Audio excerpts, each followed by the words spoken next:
Bismillahirrahmanirrahim. Assalamualaikum warahmatullahi wabarakatuh. Innal hamdalillah nahmaduhu wa nasta'inuhu wa nastaghfiruh wa na'udzu billahi min syururi anfusina wa min sayyiati a'malina.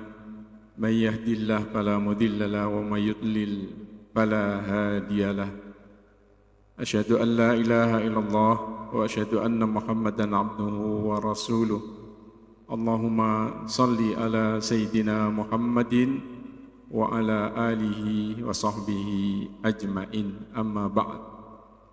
Qala Allah ta'ala fi kitabil karim, a'udzu billahi minasy syaithanir rajim, ma anzalna 'alaikal qur'ana litashqa illa tadhkiratal liman yakhsha. Shadaqallahul adzim.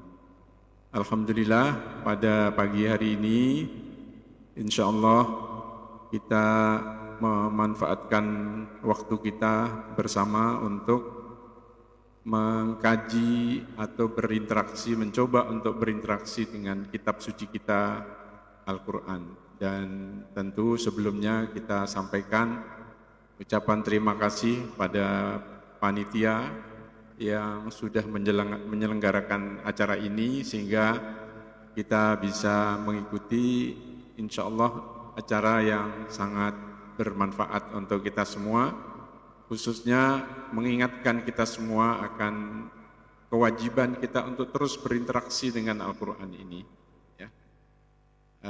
Apalagi temanya juga ya sangat menarik, bahagia bersama Al-Quran. Nah, saya langsung masuk ke temanya saja ya, tanpa mengurangi rasa hormat kepada para ustadz, ustadzah, ibu, ya ibu-ibu, bapak-bapak semuanya. Insya Allah mudah-mudahan yang hadir semuanya diberikan keberkahan oleh Allah Subhanahu Wa Taala. Al-Quran ini diturunkan oleh Allah memang untuk membahagiakan kita semua. Tadi ayatnya saya baca di surat Toha, ya, ma anzalna alaikal qur'ana litashqa. Kami tidak menurunkan Al-Quran kepadamu itu supaya kamu sengsara. Kebalikan sengsara apa, Bu? Bahagia. Ya. Jadi kalau diartikan dengan kebalikannya, kami turunkan Al-Quran ini supaya kamu bahagia. Kan begitu arti kebalikan dari ayat tersebut. Terus, kenapa masih ada yang kurang bahagia? Padahal sudah membaca Al-Quran. Nah, ini masalahnya.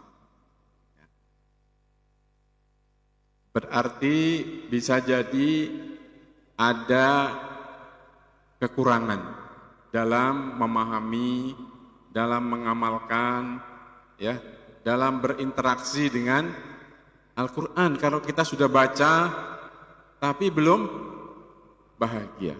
Karena aslinya Al-Quran itu diturunkan supaya kita bahagia.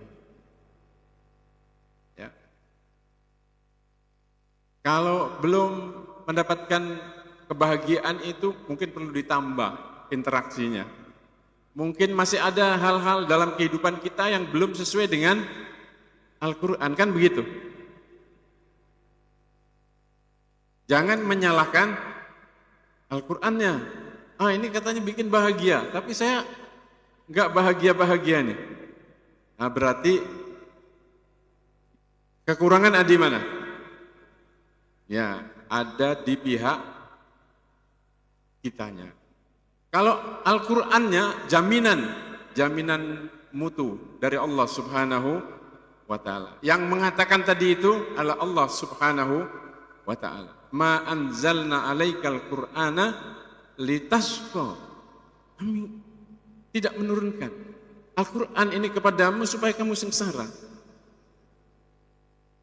Kata seorang penulis muda dari Palestina, namanya Adham Sharqawi, Beliau mengatakan la huzna yabqa wal Qur'anu yutla. Kesedihan pasti pergi selama Al-Quran itu tetap dibaca. Tapi kita sudah baca Quran tapi masih sedih terus. Berarti ada yang kurang. Ada yang kurang. Perlu kita perbaiki. Cara kita membaca, kemudian cara kita memahami dan cara kita mengamalkan Al-Quran. Kalau ada obat dipakai oleh sekian orang bisa sembuh semuanya, alhamdulillah dengan izin Allah.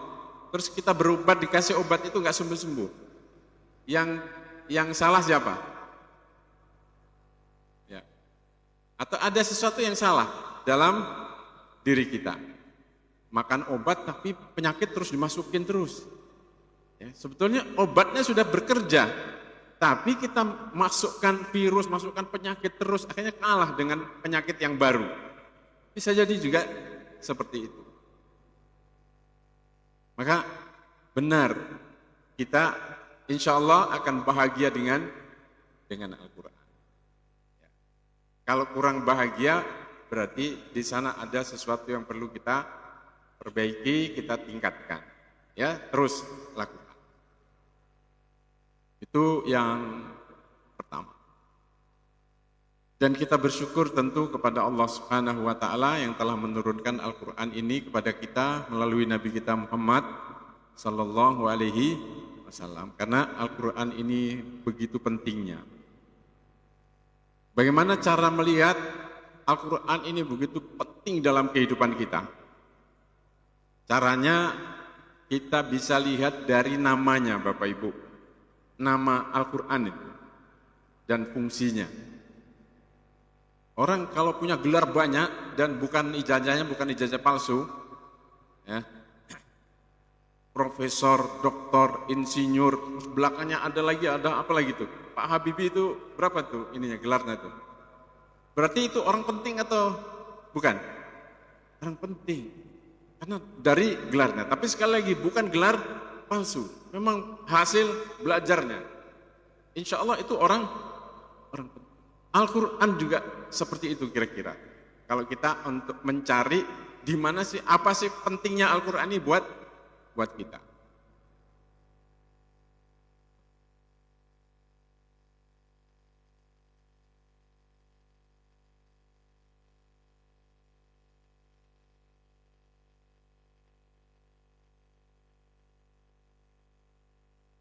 Bisa kita lihat dari sekian banyaknya nama Al-Quran. Nama Al-Quran itu banyak sekali. Pertama disebut oleh Allah sebagai Kitabul Hidayah. Ya, kitab hidayah. Dzalikal kitabu la raiba fihi hudan lil muttaqin. Ya, sebagai hidayah, sebagai petunjuk, bimbingan buat kita semua untuk menjalani kehidupan ini. Supaya kita tidak keliru jalan, supaya kita tidak tersesat jalan. Maka supaya Al-Quran tadi bahagia, maka kita harus menjadikan Al-Quran ini sebagai bimbingan petunjuk buat kita. Dalam semua aspek kehidupan kita, dalam soal ibadah, ya, kita merujuk kepada Al-Quran.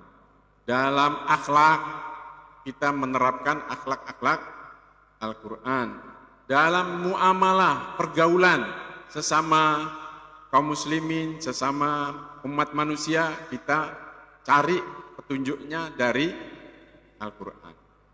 Nah, kalau sudah seperti itu, insya Allah kita akan menemukan bahagia tadi itu. Bahwa ternyata Al-Quran ini ya mengarahkan kita kepada jalan yang lurus, bahkan paling lurus. Ya, Allah menyebut jalan Al-Qur'an ini jalan yang paling lurus. Inna hadzal Qur'an yahdi lillati hiya aqwam. Sesungguhnya Al-Qur'an ini yahdi, membimbing kita, mengarahkan kita lillati hiya aqwam, kepada jalan yang paling lurus. Artinya semua jalan selain Al-Qur'an itu tidak dijamin kelurusannya. Tapi yang paling lurus jalannya itu adalah jalan yang ditunjukkan oleh Al-Quran. Alhamdulillah, kita di Indonesia menjadi umat Islam yang ya secara umum berinteraksi dengan Al-Quran, sehingga jalan hidup umat manusia di Indonesia, umat Islam ini insya Allah ya lurus. Ya kalau ada yang bengkok-bengkok ya ada, pasti ada, tapi secara umum ya terpandu oleh Al-Quran ini. Berbeda dengan di Barat, di Eropa, di Amerika dan lain sebagainya.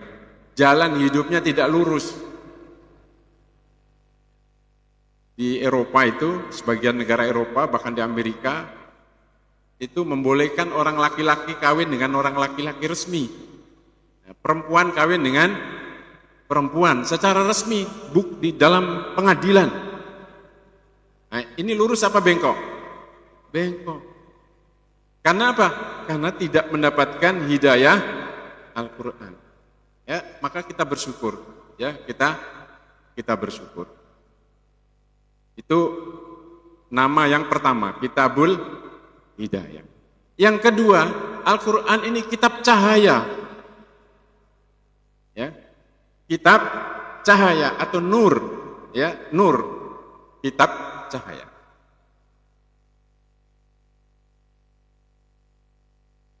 Allah mengeluarkan ya manusia ini minad dulumat ilan nur. Ya, kalau orang kafir itu membawa manusia kepada kegelapan dari cahaya. Karena itu harusnya umat Islam ini bahagia. Kenapa? Karena hidupnya terang, mendapatkan cahaya dari Allah Subhanahu wa ta'ala. Tapi ada orang Islam ya yang mungkin karena kurang interaksinya dengan Al-Quran, hidupnya gelap. Gelap itu bisa dialami oleh seseorang walaupun hidup seperti sekarang ini, terang. Karena cahaya itu sumbernya ada di dalam hati, pikiran, ya, bukan di sini. Makanya ada orang yang di tengah-tengah terang benderang ini dia merasa gelap. Lalu kemudian hidupnya sempoyongan. Pernah lihat orang hidupnya sempoyongan? Ya. Jalannya sempoyongan. Karena dia gelap. Ya. Habis minum apa itu? Minuman yang kalau habis ditenggak orangnya sempoyongan. Ya. Itu orang gelap itu. Hidupnya dalam kegelapan. Dia tidak bisa membedakan mana yang baik dan mana yang buruk, sehingga dia minum sesuatu yang membuat dia sempoyongan, gelap hidupnya. Lihat benda itu pasti ada bayangannya banyak. Nah, itu tandanya dia hidup dalam kegelapan. Ya. Alhamdulillah, Allah menurunkan Al-Quran kepada kita sehingga kita mendapatkan cahaya dalam kehidupan ini. Itu yang kedua. Yang ketiga dan sekaligus yang keempat, Al-Quran ini disebut oleh Allah sebagai kitab syifaun wa rahmatun lil mu'minin. Ya. Syifa wa rahmah.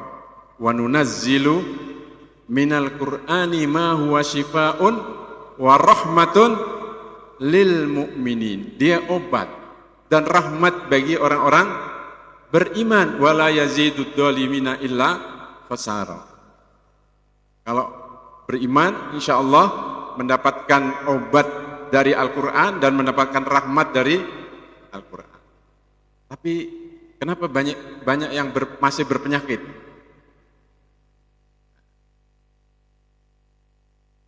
Terutama penyakit mental, penyakit pikiran, ya. Masih banyak penyakit di dalam hatinya. Kalau lihat saudaranya dapat rezeki, dia ngos-ngosan. Itu penyakit apa namanya? Ya. penyakit hik, ya, iri, dengki.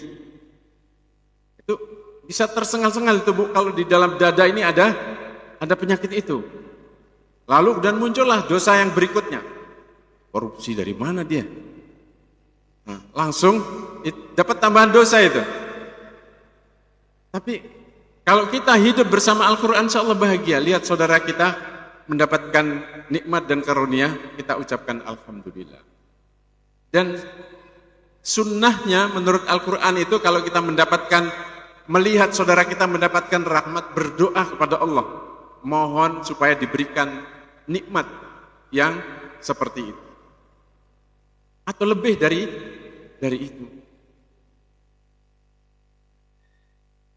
Nabi Zakaria ketika melihat Maryam dapat dapat makanan yang nggak biasa, padahal dia nggak pernah kemana-mana, dan kuncinya dibawa oleh Zakaria itu, karena dijaga oleh Nabi Zakaria. Tapi lihat buah-buahan di situ banyak, langsung itu momen digunakan oleh Nabi Zakaria untuk berdoa kepada Allah Subhanahu wa ta'ala, memohon anak. Sama seperti itu, ketika kita lihat saudara kita dapat rahmat, nikmat, itu adalah momen kita berdoa kepada Allah daripada memelihara penyakit, ya, daripada melihara penyakit. Pak, sini Pak, tuh lihat Pak, dia baru beli mobil baru, beli kulkas baru, padahal dia kayak pengangguran aja. Nah, penyakit. Maka insya Allah kalau kita ikuti petunjuk Al-Quran, dapat syifa, ya, mendapatkan obat dari semua penyakit, baik penyakit non fisik atau penyakit fisik, bahkan bisa dijadikan obat. Rasulullah SAW itu mengajari kita, kalau sakit atau menjenguk orang yang sakit, bacakan ayat-ayat yang kita hafal, qul a'udzu birabbil falaq, qul a'udzu birabbin nas, qul huwallahu ahad, bacakan Al-Fatihah, tiupkan di tangan, kemudian usapkan di tempat yang sakit. Ya, langsung doa daripada nanya, Bu, sakit apa Bu? Ya. Ya. Apalagi kalau dilanjutkan oleh Ustaz Tamrin, ya, apa yang dirasakan Bu? Ya, kamu nggak bawa apa-apa yang saya rasakan.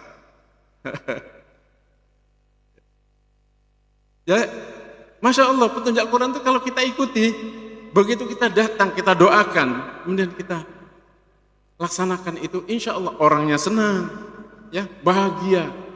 Masya Allah, saya didoakan, dan nggak usah nanya penyakitnya. Kalau kadang-kadang orang itu makin susah juga kalau ditanya penyakitnya. Apalagi penyakit yang kalau dia tidak berkenan untuk menyebutkan. Sudah doakan saja. Doakan syifa. Kita mendapatkan syifa. Warahmah, dan dapat. Tadi berarti sudah 4 itu nama ya, Al-Quran. Karena saking pentingnya Al-Quran ini buat kita. Kalau mau mendapatkan syifa, obat, dapatkan rahmat dari Allah Subhanahu wa ta'ala, maka kita harus menjadikan Al-Quran ini sebagai sahabat kita. Ada lagi juga yang menyebutkan, ini dari para ulama, Al-Quran itu kitab inspirasi, karena memang banyak memberikan inspirasi kepada kita. Kalau kita baca Al-Quran, kita bisa mendapatkan banyak sekali inspirasi atau ilham, bahasa agamanya inspirasi itu ilham. Karena setiap huruf, setiap kata itu semuanya adalah mukjizat dari Allah Subhanahu wa ta'ala.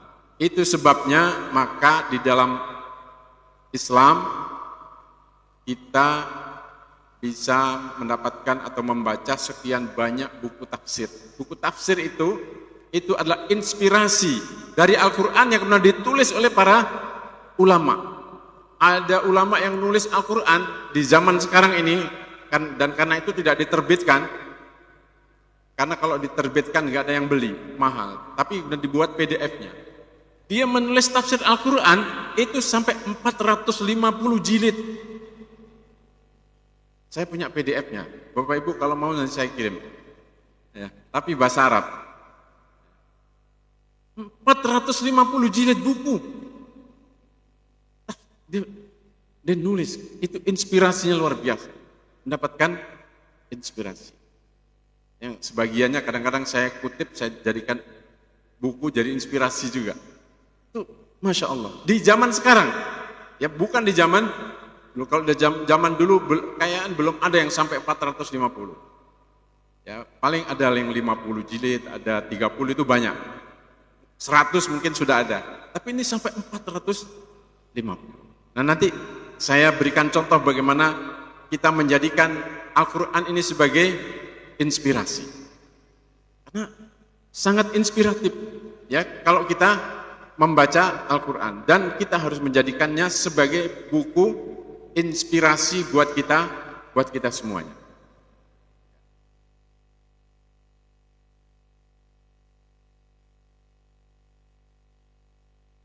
Sebelum saya bercerita tentang atau menyampaikan tentang inspirasi, Alkitab inspirasi ini, saya sampaikan terlebih dahulu tentang keutamaan Al-Quran yang mungkin jarang Bapak Ibu baca. Kalau satu huruf itu dihitung itu sudah biasa ya, satu huruf 10. Nah ini lebih dari itu, ya lebih dari itu.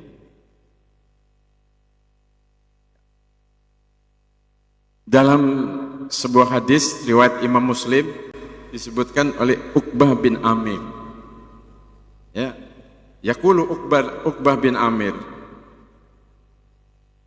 Kharaja Rasulullah sallallahu alaihi wasallam. Rasulullah SAW pernah keluar ya di suatu hari wa nahnu fis Suffah. Sementara kami waktu itu sedang berada di Suffah. Suffah itu lokasi di belakang Masjid Nabawi yang khusus untuk menampung sahabat-sahabat yang miskin yang nggak punya rumah. Ya, miskin nggak punya rumah, nggak punya ya makanan lah.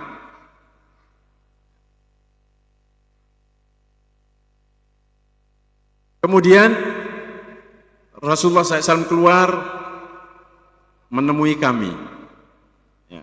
Dan mengatakan ayyukum yuhibbu ayyaqdua kulla yaumin ila budhan wa ilal aqiq. Adakah di antara kalian yang mau setiap hari pergi ke lembah Aqiq? Lembah Aqiq itu dari Madinah kira-kira ya agak lumayan jauh.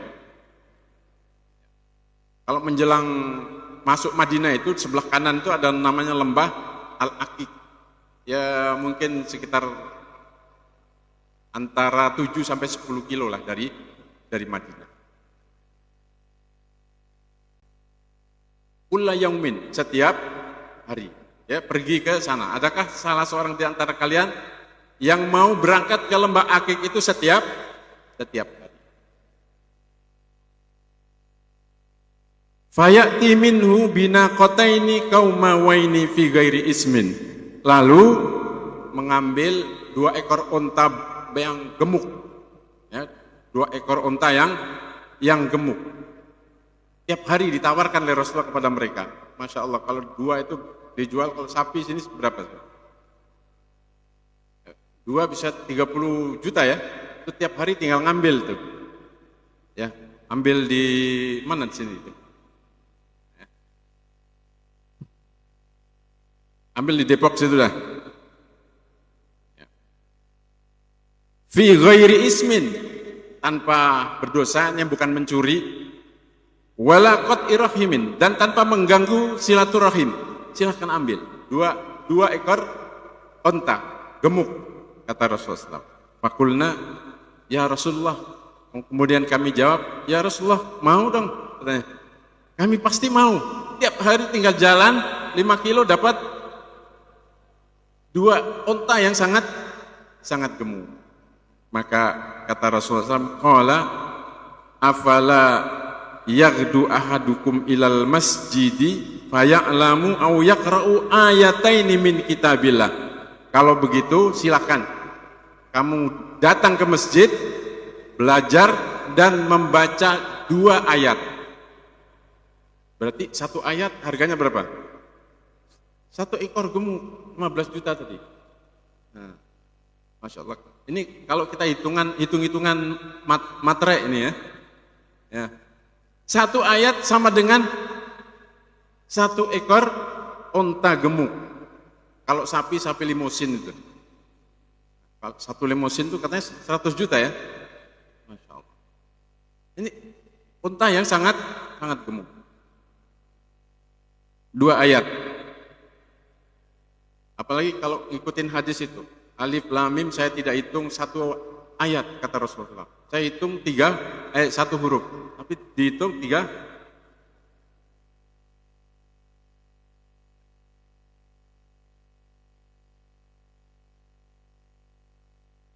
Maka belajar dan membaca 2 ayat dari kitab Allah itu khairun lahu min naqataini tadi. Lebih baik dari 2 ekor onta yang gemuk tadi. Lebih baik, berarti lebih mahal. Wasalasun, kalau mau nambah 3 ayat silakan 3 ayat. Dapat 3 onta lagi. Sampai disebutkan wa arbaun, dan kalau 4 ayat yang dibaca dapat sama dengan 4 onta. Wa min adadihinna minal ibil, dan seterusnya. Kalau kita baca 100 ayat berarti dapat 100 onta. Dan ini hadis riwayat Imam Muslim. Ya, dijamin kesahihannya. Masya Allah, luar biasa Al-Quran ini. Kira-kira untuk apa, Bu? Nabi memberikan motivasi ini supaya kita mau ya membaca, mempelajari. Tadi itu 2 itu, ya'lam wa yaqra. Ya, mengetahui itu maksudnya mempelajari dan membacanya. Bukan hanya membacanya, tapi juga mempelajari. Ikuti majelis-majelis Al-Quran, terus kita belajar. Masya Allah, kalau di majelis itu dikaji, ya dibaca dan kita baca 10 ayat saja sudah dapat 10 ekor unta. Subhanallah, luar biasa manfaat Al-Quran ini. Di samping itu manfaat dari sisi pahala, hitung-hitungan pahalanya. Tapi yang jauh lebih penting adalah tadi kita jadikan sebagai kitab hidayah supaya kita tidak tersesat jalan di tengah-tengah kehidupan yang sekarang sedang banyak penyesatan, ya, banyak membuat orang bingung. Ya, tapi insya Allah kalau kita berinteraksi dengan Al-Quran, insya Allah kita akan mendapatkan hidayahnya, sehingga kita terselamatkan dunia dan akhirat, insya Allah. Kemudian yang kedua atau yang berikutnya, sebelum terakhir nanti tentang bagaimana kita menjadikan Al-Quran itu sebagai inspirasi. Berikutnya, bagaimana kita menyikapi Al-Quran ini, ya, atau bagaimana kita menyikapi dan memperlakukan Al-Quran dalam kehidupan ini. Ya. Ada isyarat dari Rasulullah SAW dalam sebuah hadis riwayat Imam Muslim. Rasulullah bersabda, Iqra'u Al-Quran, bacalah Al-Quran. Kalau disebut baca itu dalam pemahaman para sahabat, itu bukan hanya sekedar membaca, menghafal dan mempelajarinya dan mengamalkannya. Makanya orang dulu di zaman Nabi, bahkan di masa-masa awal, kalau disebut qari, itu dia pasti hafal Al-Quran. Kalau di sekarang, qari itu pembaca yang bagus itu, tapi belum tentu apa. Nah, ini ada pergeseran istilah. Ya, kalau dulu disebut qari'ul Quran, itu pasti hafal dan pasti mengerti Al-Quran. Ya, maka di sini Rasulullah menyebutkan Iqra'u Al-Quran, bacalah Al-Quran. Fa innahu ya'ti yaumal qiyamati. Karena Al-Quran nanti akan datang pada hari kiamat syafi'an li ashabihi. Menjadi pemberi syafaat, memberi pembelaan, memberi pertolongan li ashabihi bagi orang yang bersahabat dengan Al-Quran. Jadi sikap kita, cara memperlakukan Al-Quran adalah menjadikannya sebagai sahabat. Sahabat yang tidak pernah berpisah dari kehidupan kita. Nah, itu yang terbaik. Kita jadikan sahabat yang tidak pernah berpisah dengan kita sampai nanti kita mengembuskan nafas kita yang terakhir. Jadi kita menjadikan Al-Quran sebagai sahabat. Atau kalau kita minjem istilahnya Nabi Musa, ya, ketika berjalan bersama muridnya itu, wa idh qala Musa li fatahu la abrahu hatta ablugha majma'al bahraini. Kata Nabi Musa, saya tidak akan berhenti, saya akan berjalan terus sampai ke tempat tujuan yang saya cari. Meminjam istilah ini, kira-kira saya akan menjadikan Al-Quran ini sebagai sahabat saya yang akan menemani saya terus-menerus sampai saya mencapai tujuan terakhir. Tujuan terakhir kita apa? Surga Allah Subhanahu wa ta'ala. Jadikan Al-Quran ini sebagai sahabat yang terus-menerus menyertai kita dalam segala aspek kehidupan. Dalam semua aspek kehidupan. Insya Allah kita akan mendapatkan keberkahan. Jadikan sebagai teman perjalanan dalam hidup ini, siang, malam, dan dalam semua aktivitas. Bila perlu, kalau ada waktu-waktu kosong langsung kita pakai untuk membaca Al-Quran. Dan tanpa mushaf bisa. Ya. Pasti surat-surat pendek kan sudah hafal ya Bu ya. Ya, qul huwallahu ahad 3 kali sama dengan khatam 1 Al-Quran. Setidaknya itu terus manfaatkan, karena kalau kita perhatikan waktu kita banyak terbuang, ya, waktu kita banyak terbuang. Masya Allah, kalau ibu-ibu lagi masak sambil nunggu itu baca Quran, gunakan untuk baca Quran, Masya Allah, ya, Insya Allah masakannya tambah oke itu, ya, baca dzikir, baca Quran, subhanallah. Akan menikmati pekerjaan masak itu enggak menggerutu. Nah, kita bersahabat terus dengan Al-Quran. Itu sikap yang harus kita lakukan, menjadikan Al-Quran ini teman hidup kita. Dan nanti di akhirat dia akan memberikan pembelaan kita di hadapan Allah Subhanahu wa ta'ala. Dibela oleh Allah Subhanahu wa ta'ala, dibela. Kalau kita interaksinya terus-menerus dengan Al-Quran. Dan kalau Al-Quran ini kita jadikan proyek seumur hidup kita, Masya Allah, indah sekali dalam hidup ini. Gak apa-apa kalau kita punya target 8 tahun surat Al-Baqarah saya hafal. Jangankan kita, Umar bin Khattab itu 8 tahun menghafal surat Al-Baqarah. Mungkin sekaligus untuk jadikan media untuk berinteraksi, ya, supaya terus jaga 8 tahun. Yang penting punya target. Insya Allah saya ingin sampai nafas terakhir saya tetap menghafal, berusaha untuk menghafal Al-Quran, nambah. Punya target itu dan bisa, insya Allah bisa. Kapan itu ada ibu-ibu umur 62 atau berapa gitu, Masya Allah, baru menyelesaikan hafalannya. 80 juga ya.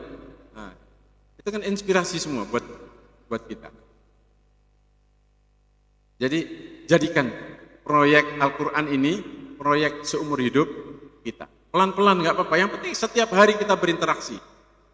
Ya, yang penting setiap hari berinteraksi, baca, ya, hafal sebagiannya, kemudian baca tafsirnya, maka berarti kalau mau membaca tafsir, apalagi sekarang banyak sudah nggak perlu beli itu, tinggal buka di HP-nya isi itu, Quran, ada terjemahan, bahkan ada tafsir yang bisa di-download di apa itu, di apa namanya, Play Store, ya, banyak bisa kita baca, bisa.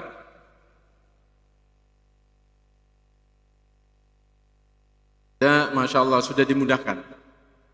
Bahkan tafsir fi Dilail Quran yang pernah saya terjemahkan itu sudah saya PDF-kan dan saya sebarkan biar dibaca semua orang. Enggak tahu ada yang pernah dapat nggak? Ya, saya pernah sudah bagikan. Saya minta tolong ke salah seorang teman, saya lama nyari yang mau ya mengerjakan, jadikan PDF dan kemudian disebarkan. Alhamdulillah ada. Saya Ustadz, saya kerjakan. Dikerjakan beberapa bulan selesai dan kemudian saya sebarkan.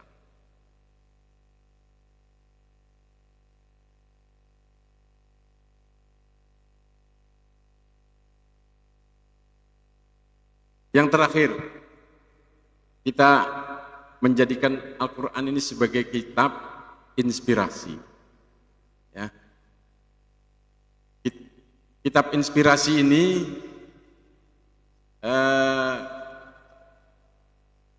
contohnya, saya mengambil contohnya dari surat Al-Kahfi yang biasa kita baca setiap hari Jumat.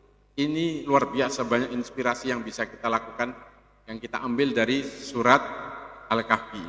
Ya. Rasulullah Shallallahu Alaihi Wasallam bersabda, "Man qara'a surat Al-Kahfi fi yaumil Jum'ati adha'a lahu minan nur bainal Jum'atain." Barang siapa yang membaca surat Al-Kahfi, ya, di hari Jumat, ya, di hari Jumat memang ini spesial, ditentukan oleh Nabi hari Jumat itu supaya kita semua membaca surat Al-Kahfi, maka adha'a lahu minan nur, maka pembaca surat Al-Kahfi di hari Jumat ini akan diberi cahaya oleh Allah, ya, selama ma bainal Jum'ataini, dari Jumat yang satu ke Jumat yang lainnya. Berarti hidup kita akan diberi cahaya tadi, diberi cahaya oleh Allah Subhanahu wa taala. Nah, ini inspirasi. Ya. Yang pertama, catatannya yang pertama tentang cahaya. Cahaya itu, ya,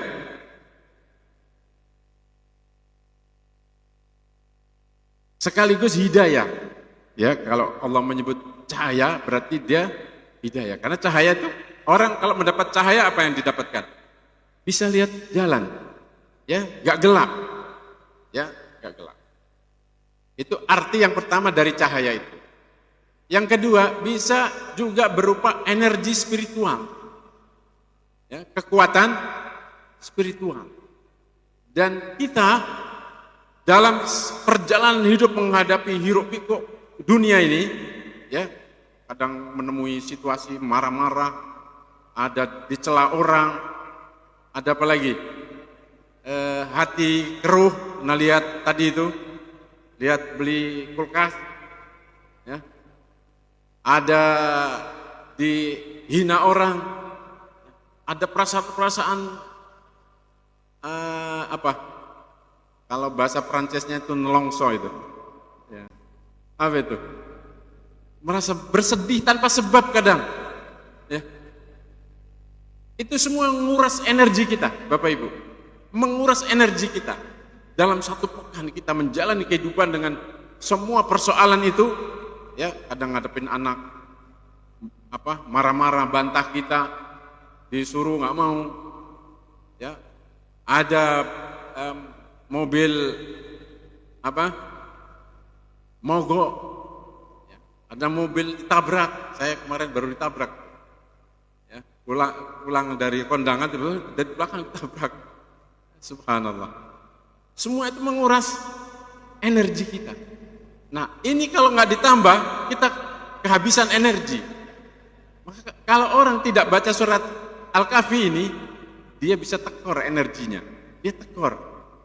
Maka untuk menambah energi pekanan, Allah dan Rasulullah SAW menganjurkan kita semuanya baca surat Al-Kahfi. Nah, ini namanya inspirasi, Bu. Ini inspirasi yang bisa kita dapatkan dari Rasulullah SAW tentang surat Al-Kahfi. Karena dia berfungsi sebagai cahaya.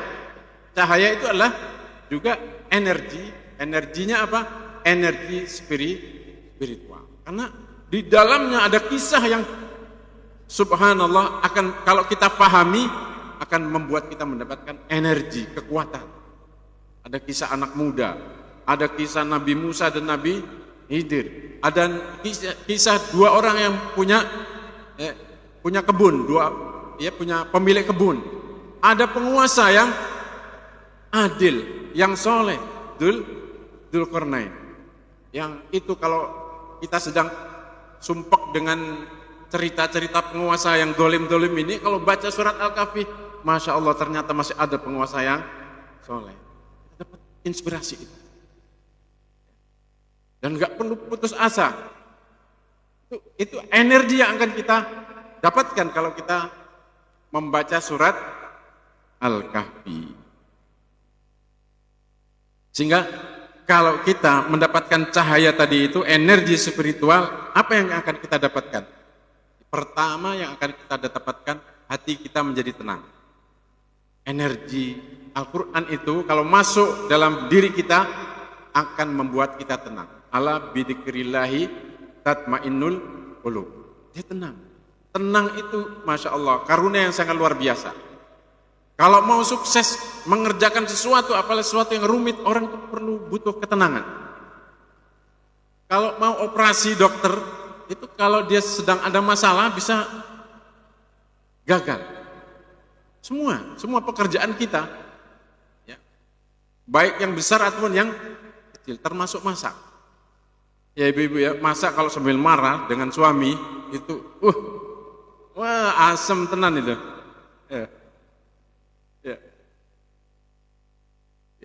Tapi kalau masak dengan hati yang tenang, bermaksud ini membahagiakan anak, suami, ya, dan lain sebagainya, Masya Allah, hasilnya beda. Itu contoh bahwa kita butuh ketenangan dalam hidup ini, butuh energi, dan energi Quran itu membuat kita tenang. Yang kedua, energi Quran ini dari surat Al-Kahfi ini juga membuat pikiran kita jernih, ya, membuat pikiran kita jernih. Yang mengeruhkan persoalan itu karena pikiran kita keruh. Maka kalau pikiran jernih, Masya Allah. Sampai ada orang-orang soleh itu, ya Bapak Ibu, kalau dapat diuji oleh Allah dengan penyakit, dia nggak buru-buru minta sembuh. Ya, kalau kita kan langsung cari dokter yang paling canggih. Dia menikmati, ya Allah terima kasih Engkau berikan aku penyakit ini, supaya aku menyadari, ya, kelemahanku selama ini. Hanya juga tidak ingin langsung segera sembuh. Sama seperti Nabi sahabat, Nabi Ayub, ya, Masya Allah, didesak oleh istrinya, Mas, nah, kira-kira kalau Nabi Ayub orang Jawa, ya, sampein ke Nabi katanya. Waktu itu sudah sekitar 16 tahun mengalami penyakit itu. Nabi kan doanya makbul.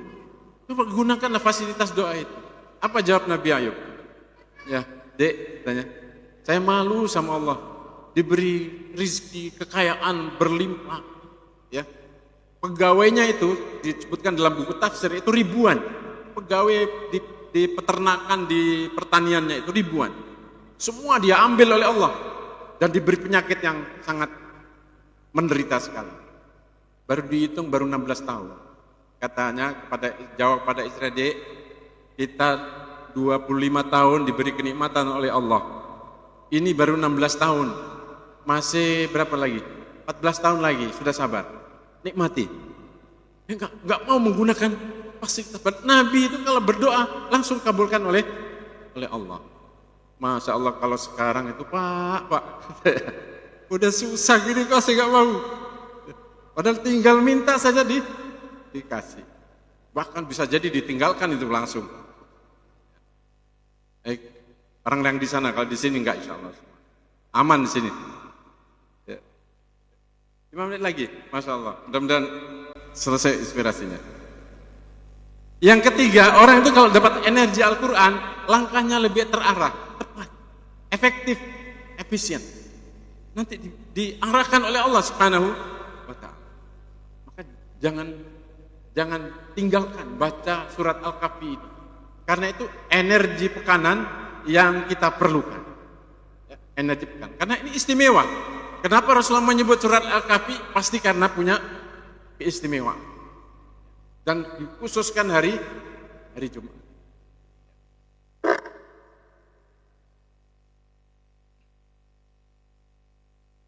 Ya, kalau HP itu, tapi ini enggak ada di dunia nih, HP dicas sekali untuk seminggu.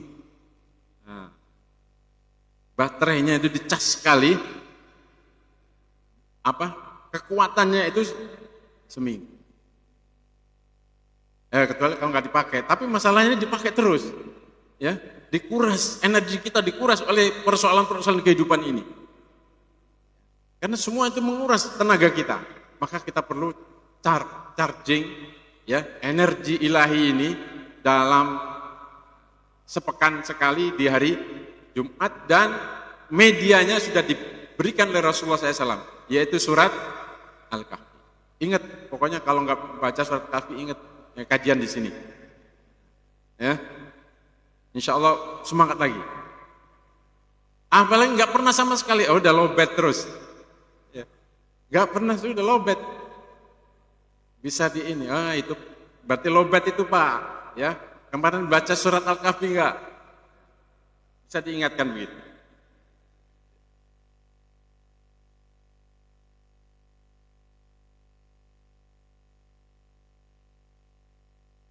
Kemudian kenapa Jumat ya tadi itu, ya, ini dibaca sekali setiap Jumat, ya, dan efeknya satu minggu, ya. Ya, karena tadi seperti yang saya katakan, karena dalam 1 minggu itu kita mendapat tekanan hidup ini luar biasa. Ya, ada berita, kata orang sekarang, berita toksik itu, kalau dia suka berita-berita yang membuat kita kena racunnya, itu juga nguras energi kita. Kadang kita bisa marah-marah juga, ya. Kita dengar berita kekayaan Indonesia dikorupsi, ya, 1.000 triliun, itu kita senang apa? Sedih kita, masya Allah, kalau itu dibagi kita kebagian setiap. Ya, kata Mahfud MD itu kan, kita kebagian setiap orang 20 juta, ya, setiap bulan. Nah, begitu dengar gitu langsung kepala pusing itu. Nah, energi habis itu, energi kita habis. Dengar berita yang begitu aja energi habis. Ya, maka harus terus diisi lagi, jangan nggak diisi. Besok, ya, Jumat nggak baca, dengar berita yang lebih dahsyat lagi, bisa terkapar habis itu, karena tekor energi kita. Nah, ini sistem yang dibuat oleh Rasulullah Sallallahu Alaihi Wasallam, ya, menghadapi tekanan hidup, tekanan pekerjaan, ya, kadang-kadang minta besok pokoknya selesai, kalau nggak selesai dipecat. Waduh, masalah itu. Belum lagi menghadapi drama kehidupan, ya. Di dalam kehidupan ini banyak penuh drama, Bu. Saya pernah membuat satu tulisan, bahkan di video itu, hidup ini seperti sandiwara. Iya, Bu, sandiwara sebetulnya hidup ini. Ya. Kalau di dalam sandiwara itu kan ada yang pernah jadi polisi, padahal dia bukan polisi. Nanti kita ini kalau di akhirat banyak yang bersandiwara. Ya. Sekarang di dunia bisa jadi orang kaya, tapi di akhirat nanti belum tentu kaya. Mungkin di dunia bahagia, tapi di akhirat belum tentu bahagia. Jangan sampai kita bersandiwara, ya, di dunia ini. Kalau kita bahagia di dunia, pertahankan jadi orang yang bahagia di akhirat. Maka jangan bersandiwara. Ya Allah, saya tidak mau bersandiwara. Saya mau hidup yang sebenarnya. Kalau bahagia di sini, di sana juga bahagia. Maka kita harus tahu cara. Ya, itu yang kedua ya. Yang kedua, efek surat Al-Kahfi ini karena dia cahaya, maka dia menghilangkan kegelapan dari hidup kita. Kita akan mendapatkan terbebas dari kegelapan hidup. Terbebas. Apalagi kalau kita baca penjelasan dari Rasulullah SAW, terutama ayat pertama dan ayat awal-awal, 10 ayat pertama dan juga 10 ayat terakhir. Itu bisa membebaskan kita dari fitnah Dajjal.